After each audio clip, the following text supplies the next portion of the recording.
Елімізде зияткерлік меншік саласын жетілдіру мақсатында кейбір заңнамалық актілерге өзгерістер мен толықтырулар енгізілмек.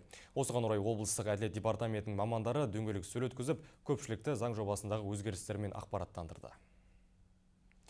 Соңғы жылдары зияткерлік меншік заңнамасына халықаралық құқықтық актілердің озық тәжірибесі енгізіліп келеді. Әрине, заңнаманы жетілдіру заман талабы. Сондықтан өңірдегі үкіметтік емес ұйымдар өкілдері мен кәсіпкерлердің, ауыл шаруашылығы саласы ғалымдарының басын қосқан шарада жаңадан енгізілетін өзгерістер кеңінен түсіндірілді. Зияткерлік меншік объектілерін пайдаланушылар мен авторларға құқықтық көмек көрсетіліп, заң жобасына енген толықтырулар мен түзетулер, негізгі ережелер таныстырылды. Жаңа заңға сәйкес енді зияткерлік меншік объектілерін тіркеудің бір деңгейлі жүйесі құрылып, шарттарды тіркеу тәртібі жеңілдетілмек. Сондай құқық иелерінің тауар таңбасын заңсыз пайдаланғаны үшін өтемақы алу құқығы заңмен қамтамасыз етілетін болады.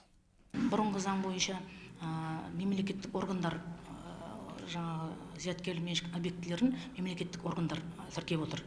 Осы мемлекеттік тіркеуді алып ұлттық зияткерлік меншік ұйымына бермекші.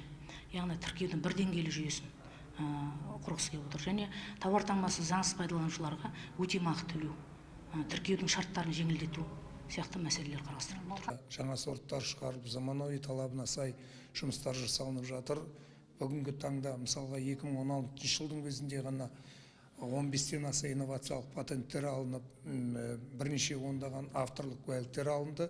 Осы сорттар, технологиялар, қондырғылар барлығы да қазіргі жер су ресурстарын тиімді пайдалануға, сол гектар шығымдылығын арттырып, агроөнеркәсіп кешені саласының аймақтың бәсекеге қабілеттілігін арттыруға оң ықпалын тигізетіндігі сөзсіз.